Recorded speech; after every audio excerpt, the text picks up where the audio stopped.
Townsend. Thank you, Mr. Chairman. Mr. Jeffrey, you just used a business term, which I like, a low-hanging fruit, which implies prioritization. Now, my colleagues, certainly on the Republican side, realize that I really try and really address any problem with the strategic planning process. And what I'd like to do is quickly go through something like that. And strategic planning process starts with describing reality. You can't deny it. You have to bow to reality, and then based on that reality, set yourself achievable goals. So I want to just kind of lay out my assumptions of what the reality is, and I want to get your reaction, particularly if you're disagreeing with me in terms of where I'm going wrong. First assumption, it makes no economic sense to Russia what Vladimir Putin's doing. There's no economic sense. Number two, as a result, this is all about Putin's ego. This is all about his ability to maintain control and power.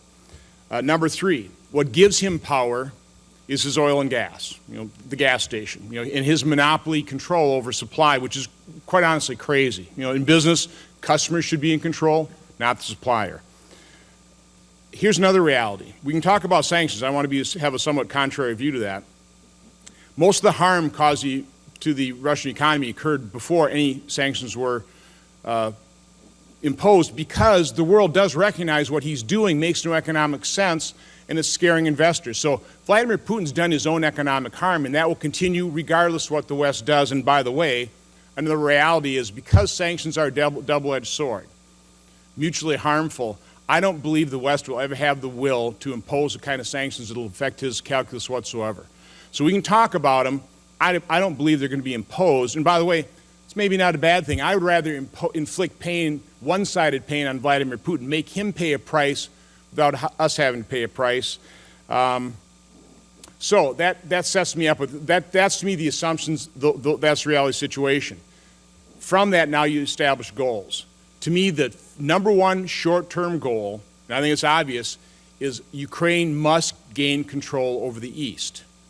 And anybody disagree with that? Okay, we need to help them, right? So we can talk about sanctions. They won't get imposed, so we won't be changing Putin's calculus, but we can help them secure the East. So we need to do those things. That's number one. Number two, we certainly, when we were on the ground, heard about the incredible effect of the propaganda coming from Russia. We need to counter that aggressively. We can do that too, can't we? So those are the two, from my standpoint, top priority short-term goals. Then medium-term. And I think this is what really what was so hopeful about the protests of Maidan, is that really was a coming together of the Ukrainian people after 20 years to say, okay, we are sick of the corruption.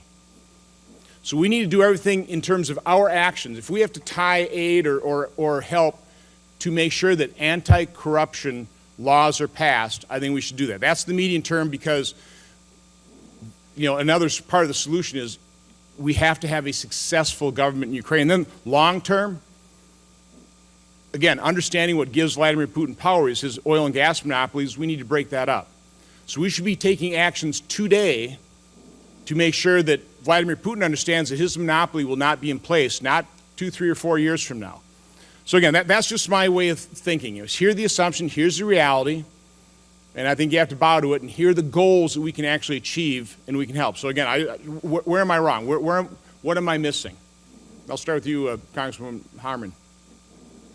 Well, I generally agree, and none of us mentioned Russian television, but Madeleine Albright, who, as I mentioned, headed the NDI delegation of which I was a member, speaks Russian, and she kept talking about the domination of this message from Russian TV into Ukraine everywhere that she went.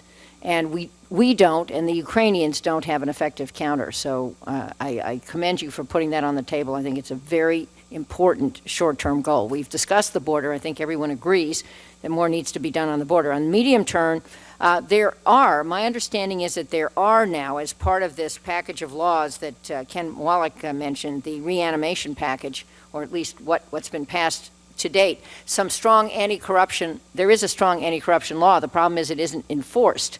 And that should be a huge early step of the Poroshenko government, and hopefully that happens. On the long term, absolutely break up the gas monopoly.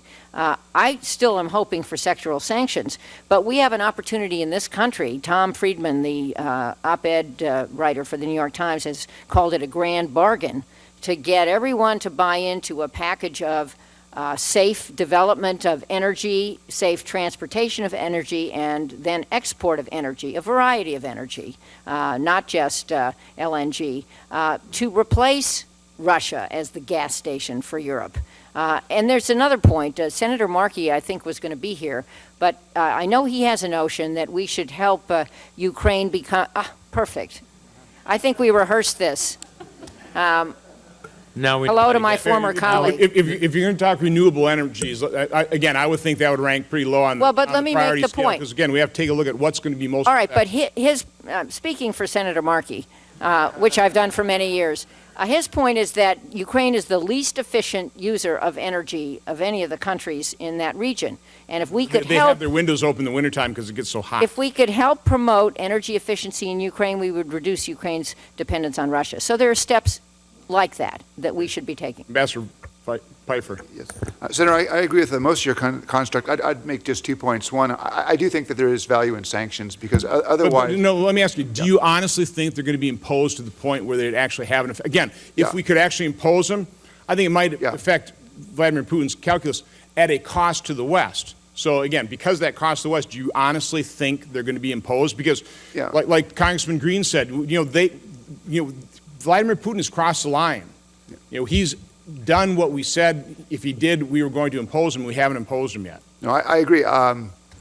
I can see sanctions that I think would have a serious impact on Russia. I cannot tell you politically that I'm sure we could bring the Europeans to do that. I think that's a real problem. So again, I'm just trying to think what's achievable, what's possible. Let's do what's possible. I agree, but I think there's still a possibility. So I think we should still be trying to push, because otherwise, the egregious nature of what's happened. I mean, this is the first time since 1945 where a big country has used military force to take territory from a small country in Europe. There needs to be some penalty for this. The other thing on the gas question, I think we should be doing things, including looking at exporting American LNG to begin to make it more difficult for Gazprom. But I think we do have to be realistic. Europe now gets about 30% of its gas from Russia. Europe will only very slowly wean itself away, and we should be finding ways to encourage that. I would also agree with what Jane Harman said about working with Ukraine. Ukraine has huge possibilities if they get more efficient use of their energy to reduce their gas production. Plus, they also have this possibility, perhaps in 5 to 7 years' time, to produce huge quantities of unconventional gas within Ukraine. And if the Ukrainians make that happen, they could actually be in a situation where by 2020, they perhaps could have, with a combination of domestic production and importing gas not from Russia, but from the West, be in a position where they would not need any gas from Russia. And that would be a very important change in this dynamic that now exists, because Ukraine's biggest economic vulnerability to Russia now is the fact that it depends on Russia for about 60% of its natural gas. Right. Senator Kaine.